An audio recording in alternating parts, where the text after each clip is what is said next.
Right, let's start.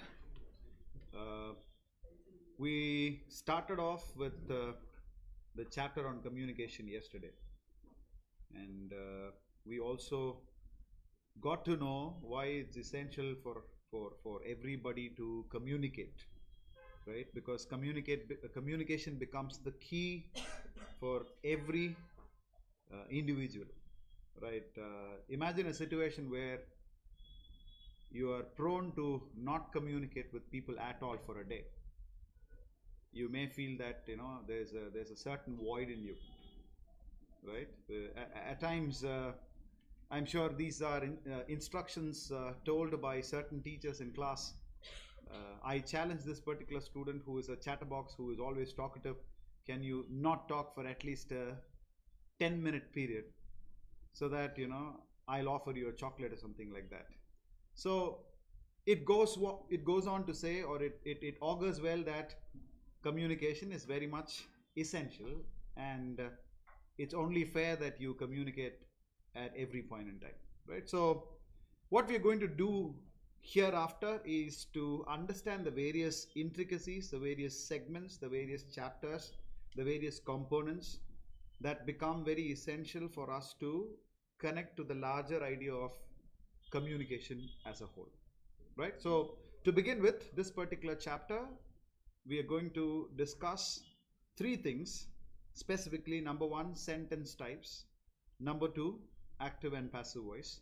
And of course, in the classes to come, we will further continue with direct and indirect speeches as well. Okay, so even before we get on to these three components that is presented there, I think it's necessary for us to focus a few minutes on grammar, right? Now, the moment the word grammar is uttered, there is this tendency, there is this shakiness, there is this slight fear in us. Why? Can anyone tell me, why do we fear when we hear the word grammar? Yes? Why do we fear when we listen to the word grammar? Break out of your comfort zone and speak. You don't have to be bothered about the answer. So we'll start with you. Okay, you're worried, you may commit mistakes. Fine.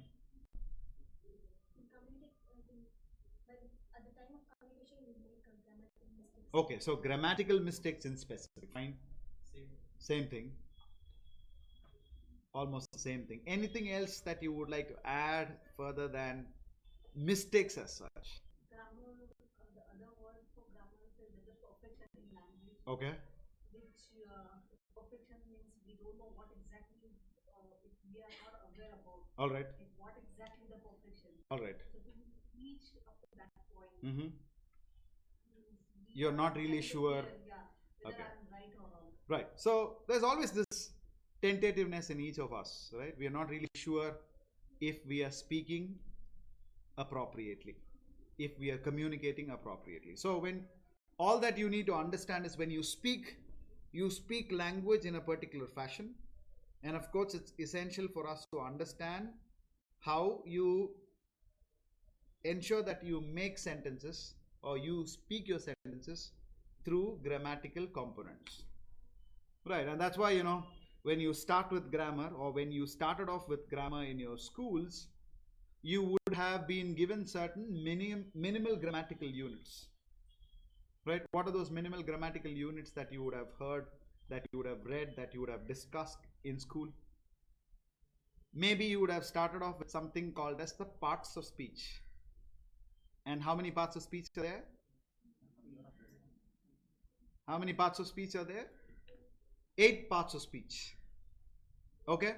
So what are those 8 parts of speech? Noun, pronoun, verb, adverb, adjective, preposition, conjunction, and interjection. Right? More often than not, I have heard people say interjection, but it's interjection. and it's not conjunction, but it's conjunction. Okay, so we'll see each of those at a later point in time, right? So remember this always: noun, pronoun, verb, adverb, adjective, preposition, conjunction, interjection. So these are the 8 parts of speech. I'm not going into the details of it because I'm sure at least these minimal grammatical units are something that you are aware of. So keeping that in mind, and then you move on to other things. So when you communicate, you don't communicate with just words. You communicate in the form of phrases, sometimes clauses, and more often than not in sentences. Okay, so that's what we're going to see next. So grammar is the backbone of any language, like I said. So it's a set of structural rules, composition of clauses, phrases, and words. Right, let's understand what are these 3 things a little later. Now, syntax. What is syntax? Right, as mentioned there, arrangement of words and phrases into form sentences. Okay, so syntax is nothing but the words that are used to form sentences. So in order to do so, what you need to understand is to understand these 3 things clearly. The first one, phrase. What's a phrase? A phrase is a group of words that make sense but not complete sense. For example, if I were to say a yellow dress, it's a phrase you may understand, but it doesn't make complete sense. You may ask me a question, what about a yellow dress?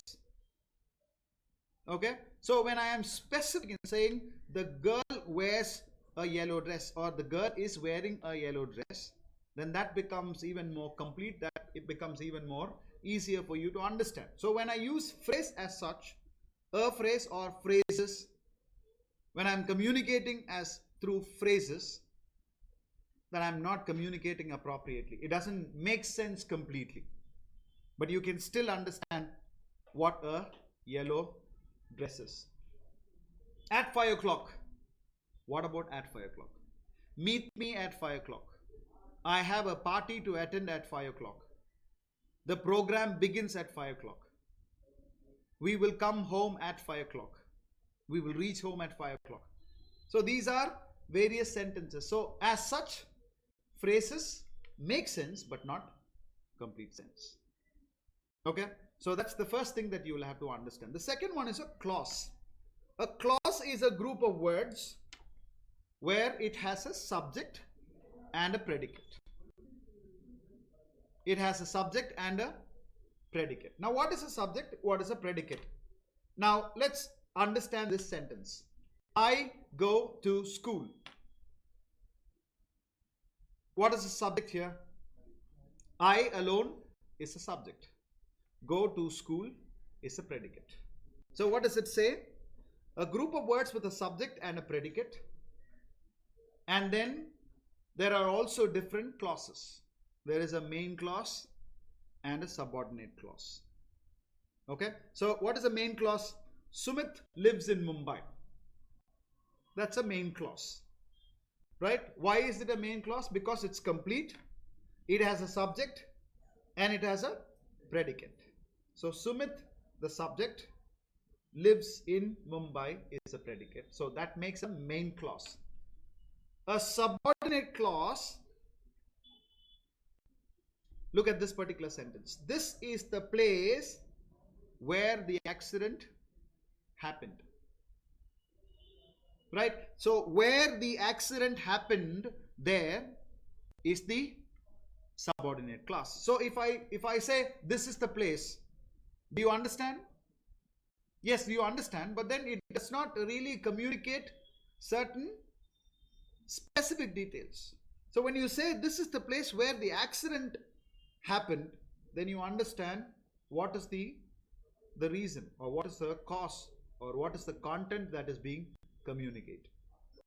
You understand this? So what's the difference between a phrase and a clause?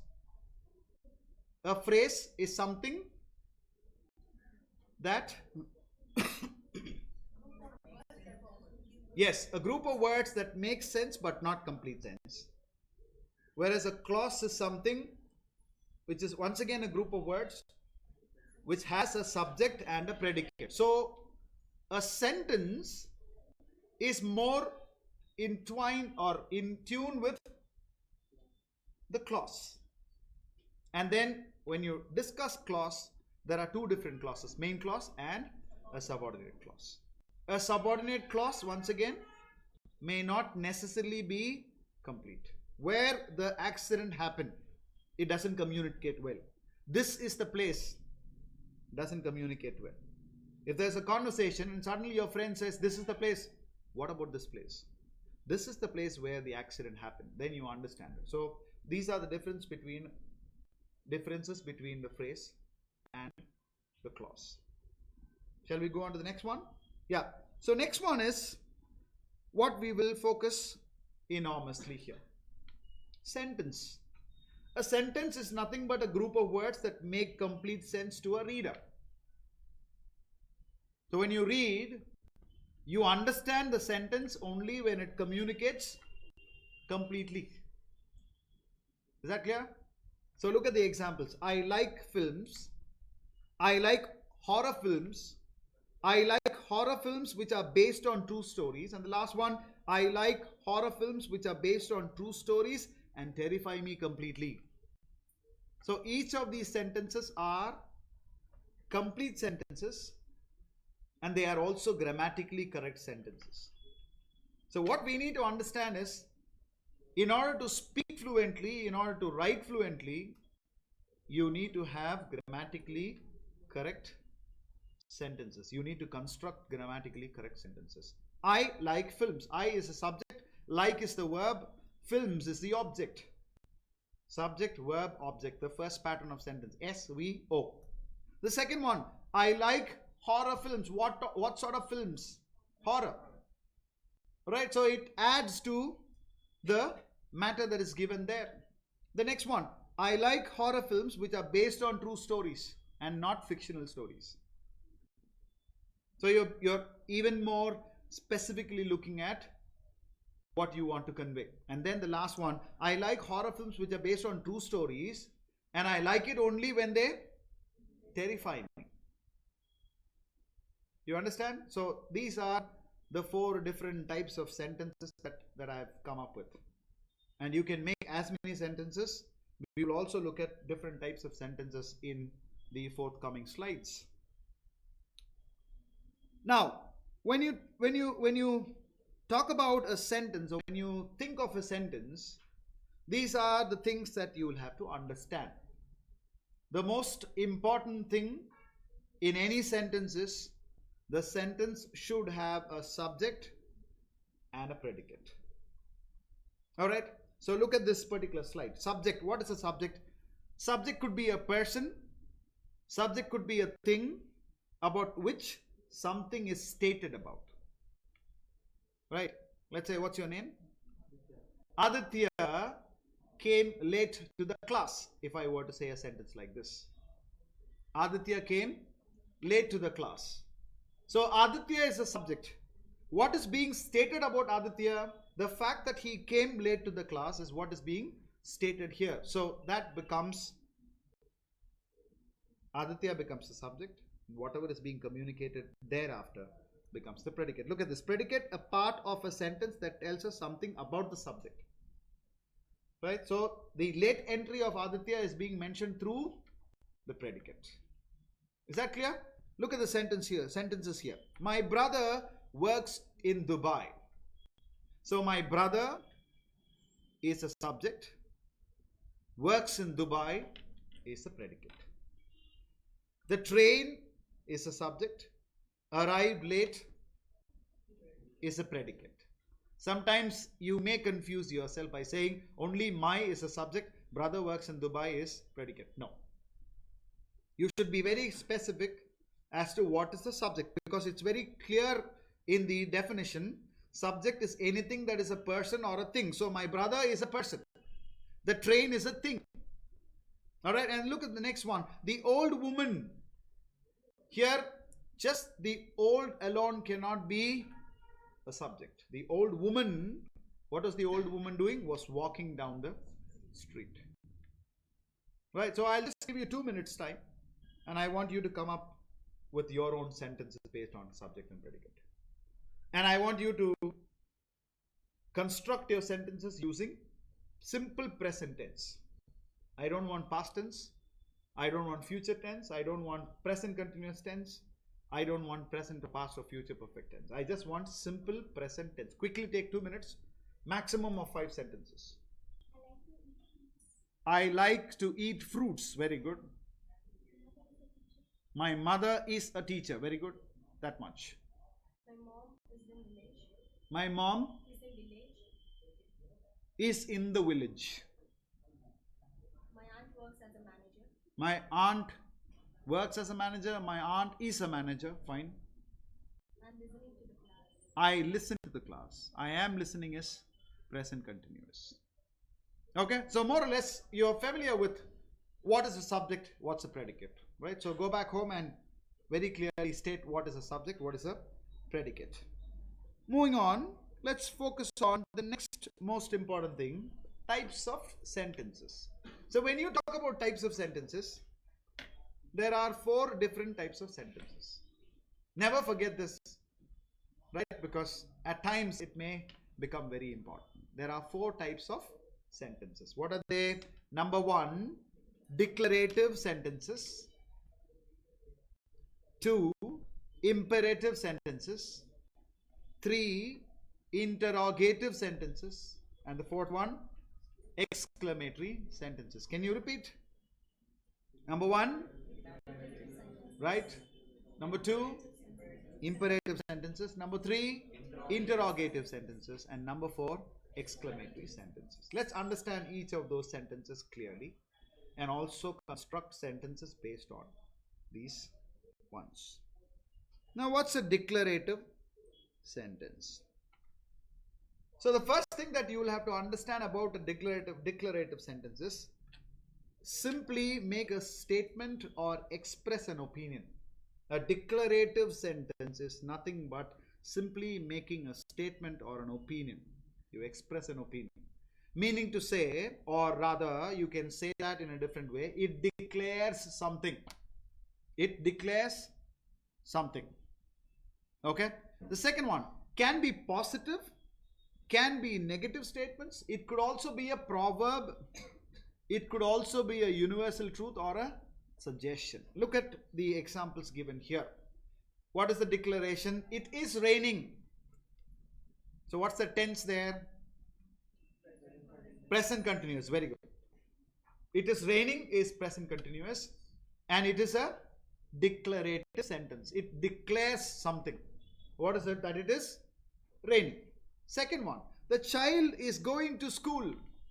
It's a simple statement. Child goes to school or child is going to school. Once again, what tense is that? Present continuous. Very good. Next one, honesty is the best policy. Universal truth. Irrespective of whether it's India or elsewhere, honesty is the best policy. So that's a universal truth. The 4th one, barking dogs seldom bite. What is that? A proverb. Okay, a bird in hand is worth 2 in the bush. That's also another proverb. So these are proverbs that are once again declarative sentences. Next one, she should not shout at elders. Negative. Why is it negative? Because there is a word called not there. Very good, right? So she should not shout at elders is a negative sentence because you use the word not there. And the last one, my friend is a good actor, because it's your opinion, right? So it's for the others to understand.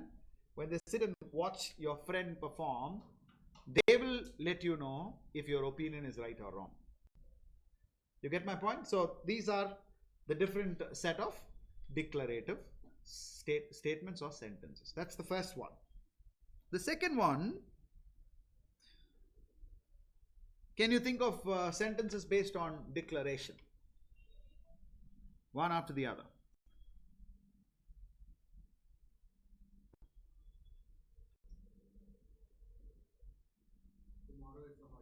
Tomorrow is a holiday. What's that?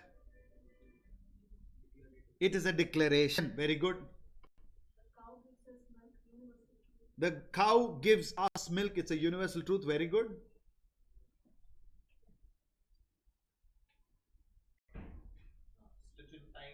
A stitch in time saves nine. Very good. That's a proverb. What else? My friend is a good actor, is a good singer. Right? Or you can also say he sings well, she sings well. That's your opinion once again. So these are different sentences. Go back home and practice that. Second one is imperative sentences. Imperative meaning what? It's imperative that you do it. It's a must. Okay? So express an order. If there is an order given by somebody, then that is an imperative sentence. If it's a command, your NCC officers give you commands. Right? Advice is also imperative. Right? Request, a proposal, and a suggestion. These are all types of imperative sentences. Let's see one after the other. Please listen to me. That's a request. When you say listen to me, it's an order, it's a command. Next one, get lost. It's a command. Leave the place. It's a command. Do not come back. Command. Okay, let's look at the next one. Let's go for a long drive. It's a suggestion. Let's do this. Let's win the match. It's a suggestion that's being proposed or offered. And the last one, this one looks good. It's a kind of an advice. This one looks good. Practice 10 words a day. You will become very good speaker of English. That's an advice which we don't want to take it very seriously. Right? Next one. Interrogative sentence. From the very word interrogative, interrogation. What do you understand? Questioning somebody. Right? So more often than not, when you question something, when you question someone, it automatically becomes an interrogative sentence. Look at this. Asking any sort of question using WH questions. What are the WH questions? Which, what, when, where, who, why, whom, and how. So these are interrogative words. Words that are used to interrogate somebody. WH questions. Examples. What's your name? Where do you live? Can you help me solve this puzzle? Why did you shout? Do you know where Sita lives? So these are examples for WH questions. These are interrogative sentences. And the last one is called exclamatory sentences. You express strong feelings for somebody. You express emotions. You express joy. You express sorrow. You express regret. You express surprise. You're wonderstruck at something. So these are situations that are used as exclamations. Meaning what? You are exclaimed by something. Okay? So look at the and one thing that you need to keep in mind is an exclamatory sentence always ends with an exclamatory mark. Exclamation mark. Right? Look at this. What a beautiful piece of art. Wonder. Hooray! We won the match. Joy. Alas, the pet died. Sorrow. Oh my God, when did you come? It's a surprise. And the last one, what a shame. That's a regret. So these are the examples for different exclamatory sentences. So quickly frame one declarative sentence. Second, imperative sentence, interrogative sentence, exclamatory sentence. Quick. Yeah. Let's start from yourself. So it's in order. So the first sentence is a declaration sentence. Yeah. Old is gold. Old is gold is a universal truth. Okay. Imperative, let's go out. Let's go out. It's a suggestion. Okay. Interrogative, how much does this watch cost? How much does this watch cost? All right. That's an interrogative question. Next one, exclamatory, what a beautiful music. What a beautiful music. Would you say what a beautiful music or what a melodious music? Melodious. Yeah. Right. Beautiful is of course you do say beautiful. Right. It's beautiful to hear. But more often than not, it's always better to say it's a melodious. What a melodious music, or what a melodious composition. Right. Yourself. Declaration. We should respect elders. We should respect elders is declaration. Yes. Imperative. Please help me. Please help me. Good. That's a very act of requesting somebody. Good. Interrogative. How can I help you? How may I help you? Right? Than how can I help you? How may I help you is better. Yeah. Exclamatory. What a beautiful palace. What a beautiful palace. Good. Please lend me a pen is a declarative sentence. Good. You should not go there is a order. What is the name of this place, right? Where are you going is once again an interrogative sentence. What a beautiful place. That's an exclamation. Yourself. I cooked rice. Right? Please pass the salt. That's a request. Alas, we lost the final match. Good. Where do you come from, or where do you hail from? Right? These are different ways of asking people. Yourself. I have finished my lunch. I have finished my lunch. Is a declaration. Yes. Then bring me a hot cup of tea. Bring me a hot cup of tea is what? Order. Is an order. Then where have you been? Where have you been? Right. And you look awesome. You look awesome. That's more of a compliment. So it's an exclamatory sentence. Yes. Yourself? Yeah.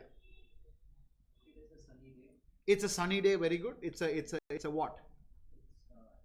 It's a declaration. Never come back to this place. Never come back to this. Never come back to this place. All right. What is your profession? What is your profession is an interrogative sentence. Hooray! Exclamatory mark. I passed my exam. Hooray! I passed my exams. Right. So that's an exclamation mark. So we'll take a break for 10 minutes and then come back.